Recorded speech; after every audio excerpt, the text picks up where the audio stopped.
CM Chandrababu ఈరోజు నెల్లూరు జిల్లాలో పర్యటించనున్నారు. ఎయిర్పోర్ట్ శంకుస్థాపనతో పాటు 60,000 మంది లబ్ధిదారులకు 66,000 ఎకరాల సీజేఎస్ఎఫ్ భూముల పట్టాలను పంపిణీ చేయనున్నారు. జన్మభూమి మా ఊరు కార్యక్రమ ముగింపు సభలో పాల్గొంటారు. చంద్రబాబు చొరవతోనే జిల్లా ప్రగతి బాట పట్టిందంటున్న ఎమ్మెల్సీ బీదా రవీంద్రతో మా ప్రతినిధి నరేష్ ఫేస్ టు ఫేస్.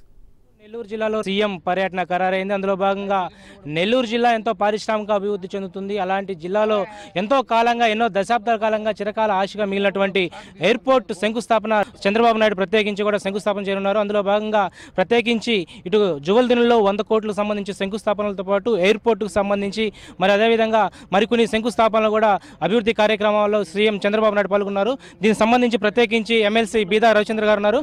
వాళ్ళని అడిగి తెలుసుకునే ప్రయత్నం చేద్దాం. సార్ చెప్పండి, నెల్లూరు జిల్లా ఇప్పటికే పారిశ్రామిక అభివృద్ధి చెందింది. ఒకవైపు పోర్టు, పారిశ్రామిక అన్ని రకాల రంగంలో ముందుంది. ఎయిర్పోర్టుకు సంబంధించి శంకుస్థాపన జరుగుతుంది. ఏ విధంగా సీఎం షెడ్యూల్ ఉంటుంది, ఎంత టైంలో రేపు ఇక్కడికి రావచ్చు?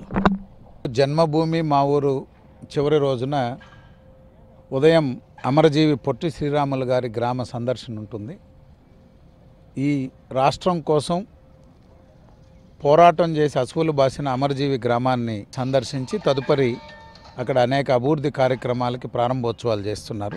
ఆ మోడల్ విలేజ్లో బోగోలు మండల కేంద్రంలో 45 సంవత్సరాల తర్వాత ప్రభుత్వ భూముల్లో సీజేఎఫ్ఎస్ భూములు 60,000 మందికి పైగా పట్టాల పంపిణీ కార్యక్రమం ఉండబోతుంది.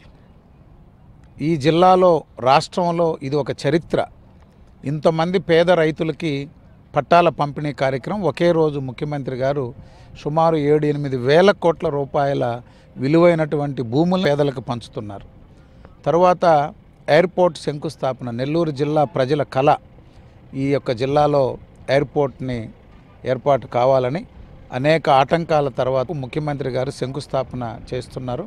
మరోపక్క ప్రతిపక్షం ఈ యొక్క చంద్రబాబు నాయుడు ఏదైతే కార్యక్రమాలు సుడిగాలి పర్యటన చేస్తూ విస్తృతంగా కూడా శంకుస్థాపనలకి పరిమితం అవుతాయి. ఎలక్షన్ నేపథ్యంలోనే ఇలాంటి శంకుస్థాపనలు భారీగా చేస్తున్నారని విమర్శ అనుకుంటుంది. దీని మీద మీరు ఏమంటారంట?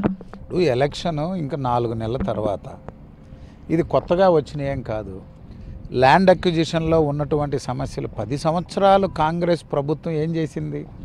రాజశేఖర రెడ్డి గారు 5 సంవత్సరాలు కళ్ళబొల్లి కబుర్లు చెప్పి ఎయిర్పోర్ట్ ఎందుకు నిర్మాణం చేయలేకపోయాడు? ఆ తర్వాత 5 సంవత్సరాలు ఎందుకు కాంగ్రెస్ ప్రభుత్వం ఉండింది?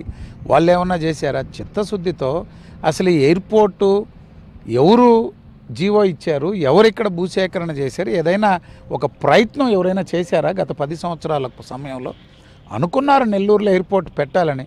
ముఖ్యమంత్రిగా చంద్రబాబు నాయుడు గారు వచ్చాకే దీన్ని ప్రారంభం చేశాం. ఇవన్నీ కూడా ల్యాండ్ అక్విజిషన్లో ఇంకా కొన్ని సమస్యలు ఉన్నాయి. వాటిని కూడా రాబోయేటువంటి నెల రోజులు అన్నీ అధిగమిస్తాం.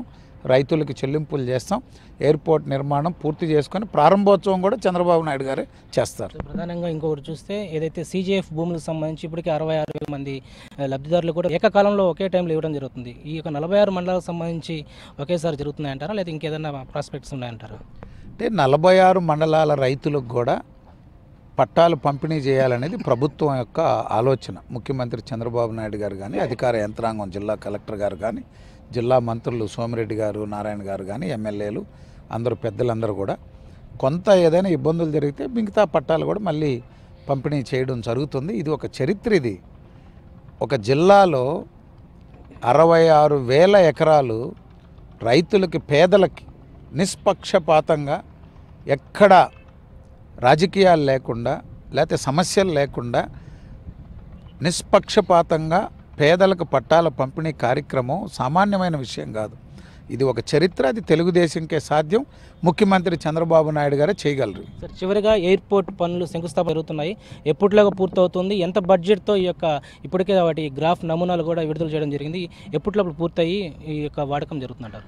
అంటే వాళ్ళు 2 సంవత్సరాల ఇదని అంటున్నారు. 2020 చివరికల్లా ఇక్కడ ఎయిర్పోర్ట్ నిర్మాణం పూర్తి చేసుకోవాలని ముఖ్యమంత్రి గారు అయితే 15 నెలల్లో 18 నెలల్లో పూర్తి చేయాలని కోరుతున్నారు వారిని. త్వరగా నిర్మాణం చేయాలనేటువంటిది ముఖ్యమంత్రి గారి ఆలోచన.